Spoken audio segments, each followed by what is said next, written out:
My girlfriend said, "Your disabled sister can't be my bridesmaid. She'll ruin the aesthetic." I said, "No problem," because there was no wedding. Her venue deposit lost when I canceled had the perfect aesthetic. Original post. I 31 male thought I was marrying the love of my life. Jessica 29 and I had been together for 4 years. We got engaged last December, planned a June wedding. Everything seemed perfect until 2 weeks ago when she showed her true colors. My younger sister Megan, 27, has cerebral palsy. She uses a wheelchair but is completely independent, has her own apartment, works as a graphic designer, probably makes more than me honestly. We're super close. She was the first person I called after proposing. Jessica always seemed fine with Megan. Friendly at family dinners, included her in group texts, the works. So when wedding planning started, I naturally assumed Megan would be a bridesmaid. Jessica had other ideas. We were finalizing the wedding party over dinner. I mentioned Megan's dress appointment. Jessica put down her fork. About that, I've been thinking, maybe Megan could do a reading instead. What?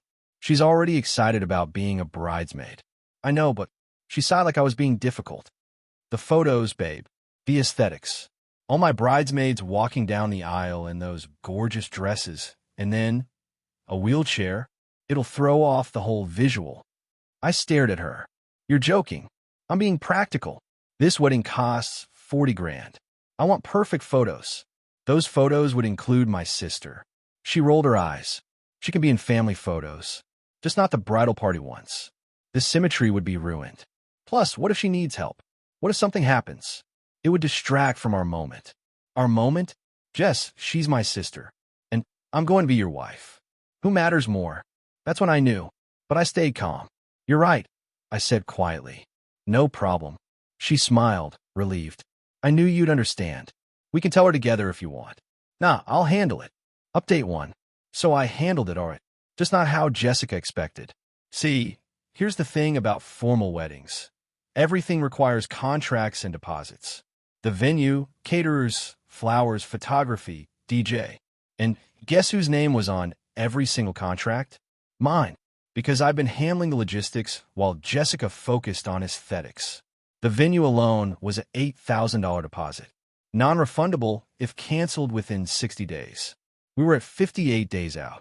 First call, my buddy Tom, who owns an event planning company, explained the situation. She really said that about Megan? He sounded disgusted. Yup. What do you need? Cancellation letters. Everything. Make them look official. Give me 2 hours. Second call, Megan. Hey, need to talk to you about something. If this is about the bridesmaid dress, I already found one that works great with my chair. Actually, there's not going to be a wedding. Silence. Then what happened? I told her everything. The actual quote about ruining aesthetics. The wheelchair throwing off photos. That absolute. Yeah. So I'm canceling everything. Want to help? Hell yes. By that evening, I'd sent cancellation emails to all vendors from a new email address. Made it look like a family emergency required postponing indefinitely. Since I was the contract holder, no additional authorization needed. The beauty? Jessica wouldn't know until vendors started confirming cancellations. Meanwhile, I played normal at home. Jessica kept sending me Pinterest boards titled Perfect Wedding Aesthetics. I kept responding with thumbs up emojis. 3 days before she found out, she actually said, "I'm so glad we handled the Megan situation maturely. It shows we can work through anything." I smiled. Absolutely. Update 2. The dam broke on a Thursday. Jessica was at her boutique. She manages a high-end clothing store. When the venue coordinator called her, I was conveniently in a meeting when my phone exploded. 40 missed. Wait, sorry, 31 missed calls. Dozens of texts. What did you do? The venue says we canceled? This has to be a mistake. Call me now. Derek, if this is some sick joke. The flowers, too? Derek, I texted back. In meetings all day. We'll talk tonight. I'm coming home now. I won't be there. Work emergency. There was no work emergency. I was at Megan's, eating takeout and waiting for the storm to hit. Jessica's mom started calling. Her sister. Her best friend Amy. Ignore them all. Finally went home around 9 p.m. Jessica was on the couch. makeup destroyed from crying, surrounded by tissues. You canceled our wedding?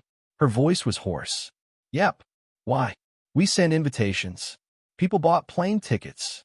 My dress is being altered. Remember when you said my sister would ruin your aesthetic? She went pale. That's what this is about. Derek, I explained.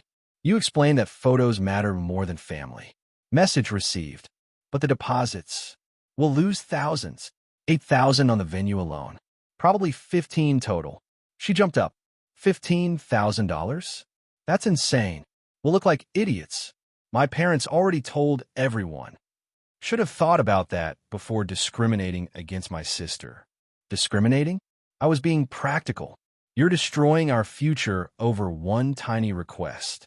Excluding my disabled sister from our wedding because she doesn't match your Instagram vision is not tiny. She grabbed her phone. I'm calling the venue. Fixing this. You're being emotional and stupid. Go ahead, but they'll need my authorization to reinstate anything. She tried anyway. The venue explained that without the contract holder's approval, nothing could be reinstated. Also, they'd already rebooked our date. June weddings book fast. The meltdown was spectacular. Update 3. Jessica went nuclear. Full scorched earth. First, she tried getting her dad involved. Richard, the lawyer, thought he could threaten me into compliance. He called the next morning, all professional. Derek, this is highly irregular. You've essentially stolen $15,000 of deposits. Actually, Richard, I canceled contracts that were in my name. Jessica is welcome to plan another wedding with her own contracts. You know she can't afford that. Then maybe she shouldn't have been so picky about the guest list. I'll sue you for the deposits. Go ahead. I have texts where Jessica admits to wanting to exclude Megan due to her disability. Pretty sure that won't play well in court. He hung up. Next came the social media campaign. Jessica posted this sob story about how I'd lost my mind and sabotaged our dream day because I couldn't handle wedding stress. Her friends piled on with supportive comments about toxic masculinity and commitment issues. So Megan responded. Posted a screenshot of my text telling her what Jessica said, with the caption, "When you find out your future sister-in-law thinks your wheelchair ruins her aesthetic." Guess some people show their true colors before the wedding. The narrative flipped instantly. Disability advocates went ham. The boutique Jessica manages started getting tagged in comments. Is this your manager's values? Discrimination is never aesthetic. Her boss called her in for a discussion about social media conduct. Jessica tried damage control, posted that it was a misunderstanding and she loves Derek's sister like family. Megan replied, like family? Just not enough to include me in it. But the peak entitlement came when Jessica's mom, Diane, showed up at my office. Security called up that a very upset woman was demanding to see me. I met her in the lobby. You've humiliated my daughter, she hissed. Over a miscommunication. Diane, she explicitly said Megan would ruin photos. She's invested 2 years planning this wedding. And I invested 4 years thinking I knew who she was. You're a pathetic man-child. No wonder Jessica had concerns. Your family is difficult. My family is off limits. Oh, please. Your sister makes everything about her disability. We're done here. She grabbed my arm. You'll fix this. You'll apologize, reinstate everything, and marry my daughter. I looked at her grip on my arm, then at the security guard watching. Ma'am, please remove your hand. Not until you listen. Security? The guard stepped forward. Diane let go, but kept ranting as she was escorted out. The whole lobby was staring. Someone was recording. That video ended up on TikTok. Caption: Mother of Bridezilla loses it when wedding gets canceled for discriminating against groom's disabled sister. 2.3 million views in 3 days. Update 4. The spiral continued. Jessica's desperation turned into pure entitlement with a twist I didn't see coming. She'd been staying with Amy, but showed up at our apartment, still had her key, while I was at work. When I got home, she'd rearranged everything, lit candles, was wearing the lingerie I'd bought her for Valentine's Day. We need to talk, she said, trying for seductive but looking manic. Jess, you need to leave. I figured it out. You're scared. Marriage is huge. You needed an excuse to pull back. She moved closer. But I forgive you. We can elope. No big wedding, no stress. Just us. And Megan, her jaw tightened. Why does everything have to be about her? Because you literally said she'd ruin our wedding. I said she'd affect the photos. God, Derek, you act like I kick puppies. I was trying to create something beautiful for us. Beautiful doesn't exclude family. She switched tactics, started crying. You don't understand the pressure I'm under. My mom's been planning my wedding since I was 12. Everything had to be perfect. I just wanted one day where I was the center of attention, not competing with my disabled sister. You always do that. Twist my words. She gets all the attention at every family event. Poor Megan, brave Megan, inspiring Megan. Just once, I wanted to focus on me. The entitlement was breathtaking. You're jealous of my disabled sister because people are kind to her. I'm jealous that she gets a free pass to be inconsiderate. Like that time, she was late to my birthday dinner. Her van broke down, or when she couldn't come to my promotion party. The venue wasn't accessible. Exactly. Everything revolves around her limitations. Our wedding would become that beautiful wedding with a girl in the wheelchair. Is it so wrong to want my day to be about me? Yes, it is. Get out. She threw a wine glass at the wall. You're throwing away 4 years. For what? To prove you're a good brother? To avoid marrying someone who sees my sister as an inconvenience. Then came the ultimatum. Fine. Choose. Me or making a point about Megan. I choose not marrying someone who makes me choose. She laughed bitterly. You'll regret this. Good luck finding someone who'll put up with your family. My family's amazing. Your sister's a burden, your mom's overbearing, and you're so far up Megan's ass you can't see it. No wonder you're 31, and I'm your first serious relationship. That stung, but I stayed calm. Leave your key. She threw it at me. It hit my chest. I hope you're happy dying alone with your precious sister. After she left, I changed the locks anyway. Update 5. 2 weeks passed. I thought the worst was over. Wrong. Jessica's friend Amy called, crying. Jessica's in the hospital. My stomach dropped. What happened? She took pills. We found her in time, but Derek, she left a note. About you. About the wedding. I drove to the hospital, angry and worried. This felt manipulative, but what if it was real? She was awake when I arrived, parents by her bedside. Richard immediately stood up. Haven't you done enough? He deserves to know what his cruelty caused, Diane spat. Jessica looked at me with hollow eyes. I just wanted you to hurt like I'm hurting. The nurse pulled me aside. She took 8 Benadryl.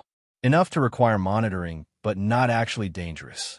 Between you and me, we see this sometimes with attention-seeking behavior. So she faked a suicide attempt. For sympathy, the entitlement had reached dangerous levels. Jess, I said carefully, I'm glad you're okay, but this isn't. I could have died, she wailed. Because of you. You took allergy medication, Jess. I wanted to die. Then you need professional help, not a wedding. Diane lunged at me. You horrible. Security intervened. Again, as I left, Jessica screamed. I'll tell everyone you drove me to this. You'll be known as the man who pushed his fiancée to suicide. She did exactly that. Posted from her hospital bed about her attempt and how emotional abuse from me led to it. The problem? Several nurses saw the TikTok of her mom at my office. One commented, "Isn't this the same family that discriminated against a disabled woman?"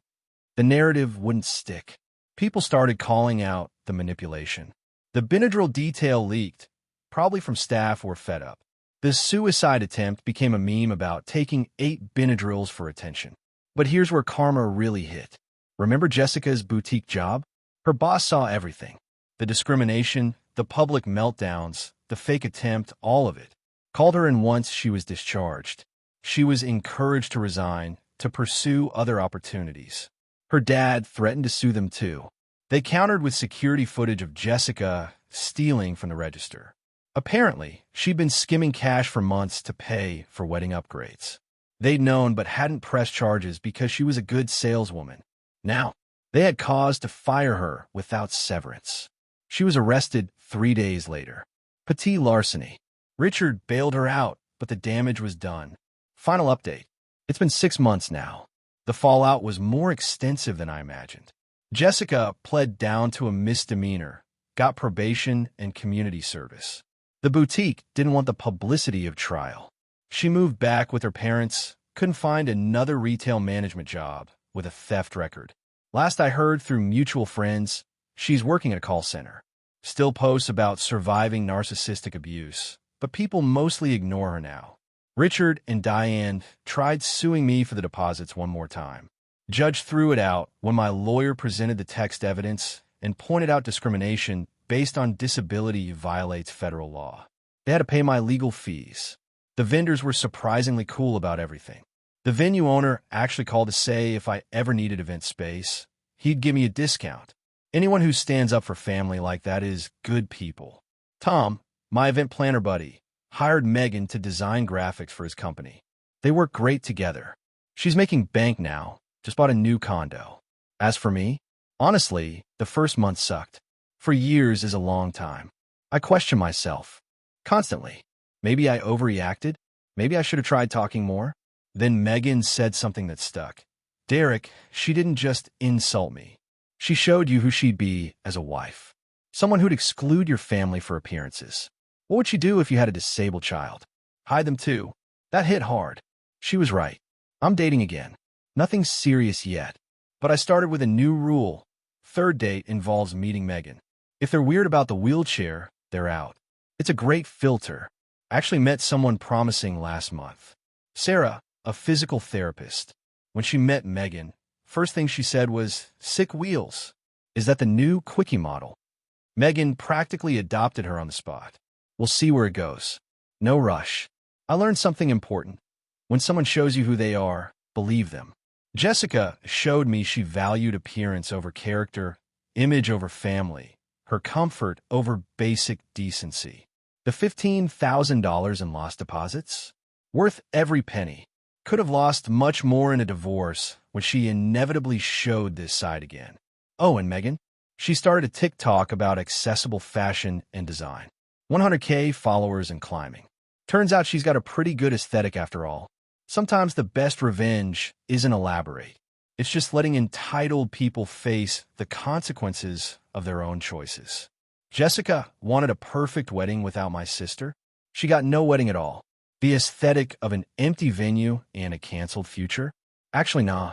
It was just perfectly justified. That's my story. Don't let anyone make you choose between them and family, especially when their reason is pure discrimination wrapped in pretty words like aesthetics.